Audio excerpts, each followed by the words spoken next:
Hello, everyone. Today is Monday, February 22nd. I want to welcome everyone back, and I hope everyone and their families are safe and taking care.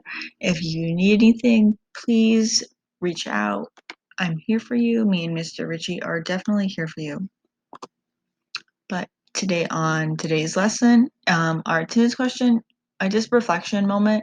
What is one way you like to take care of yourself? What way you like to relax? A few ideas are just taking a nap, eating your favorite food, hanging out with your friends and family, taking a walk outside. The list can go on. I just want you to take a moment to reflect. And then moving on, today's agenda is our attendance question, but we've already gotten that finished, so yeah. Today's in Texas history is right up next. And then together we're going to finish our warm-up question and our web quest. And they're about the focus question down here. What is the central issue and causes of the Civil War? So that's our big theme that we're going to focus on today. Yeah. I'm going to move on to today in Texas history. So today in Texas history is Nepomuceno Navarro changes sides and he joins the Texans in 1836. So during the Texas Revolution, this Tejano volunteer, he was Mexican and then he moved to Texas. So then he became, or like when Texas was under the revolution and they were fighting for their land, um, he became a Tejano volunteer, and he enlisted under Juan Seguin's company of Tejanos.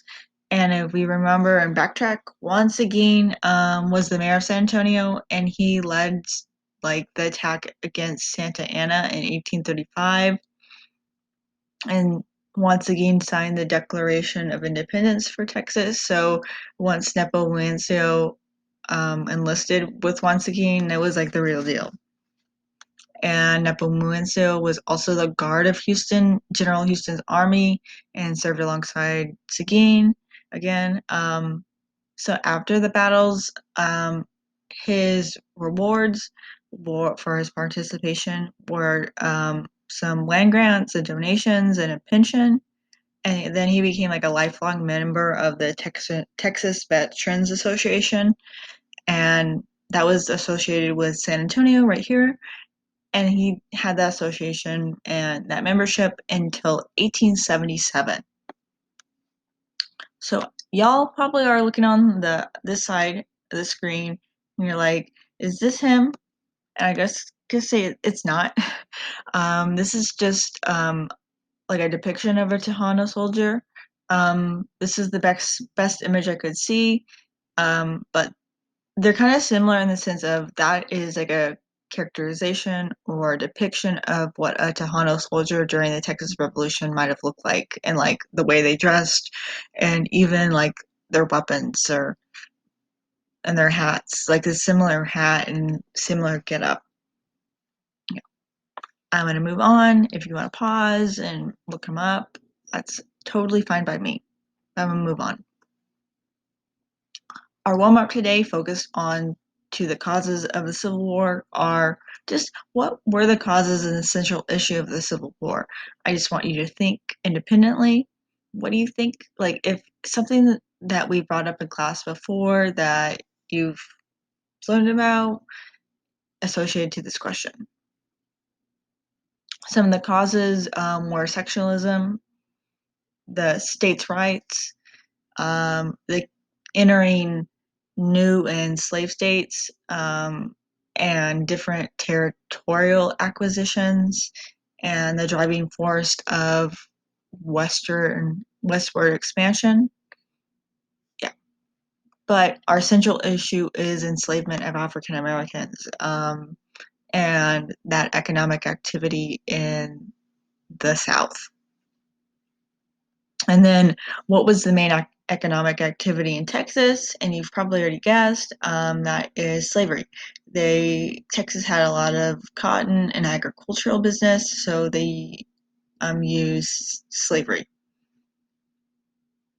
But for our bonus question, I just kind of, while you're doing our webcast today, I want you to focus on this question or just have it in the back of your mind. Could the differences between the North and South have been worked out in the late 1860 and 1861? So as you learned today, about 1861, our precursors before the Civil War, is the Civil War inevitable, or is it just something that could have been worked out? I just want you to have that as something in the back of your mind that you carry through today. So moving on to our web quest. So this web quest is something I want you to take your time with and look through all the details. It's pretty lengthy, but I think that's very important because it gives you enough information to just understand fully the causes of the Civil War. So again, I want you to read carefully and definitely read the pictures carefully and the text. So if there's anything in the text that you need to highlight or reread again to know specifically, that's perfectly okay. Same with the pictures. Look for the details, like, oh, there's a smokestack. There are some trees. There's people walking. Identify it as industry, and the same for the southern economy in that picture too. I'm just going to quickly go over it. There's states' rights, growth, westward expansion, enslavement, and the fugitive slave law. They were restricting like fugitive slaves or formerly enslaved people from in the North. And then the Kansas-Nebraska Act of 1854, precursor of the Civil War, and then Lincoln and Lincoln's beliefs in slavery and the Civil War, and then secession. And then our matching activity. So while you're doing this, you can definitely go back to their other slides or different points into this web quest and carefully read the words and these questions and go through and answer them as the best of your ability. And again, if you have any questions, please let us know. Our last two slides are just questions. So what effect did the growth of the nation have on the Civil War? And this kind of highlights the theme of westward expansion and entering new and slave states.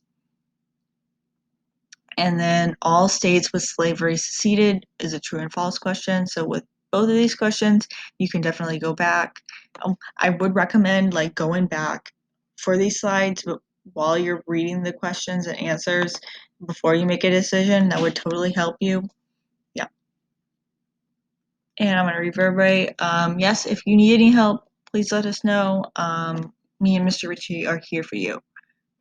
That's it for me. It was nice to see you guys today. I say see you in quotes. If you need anything else, that's it. I want to say goodbye. Have a great week, everyone.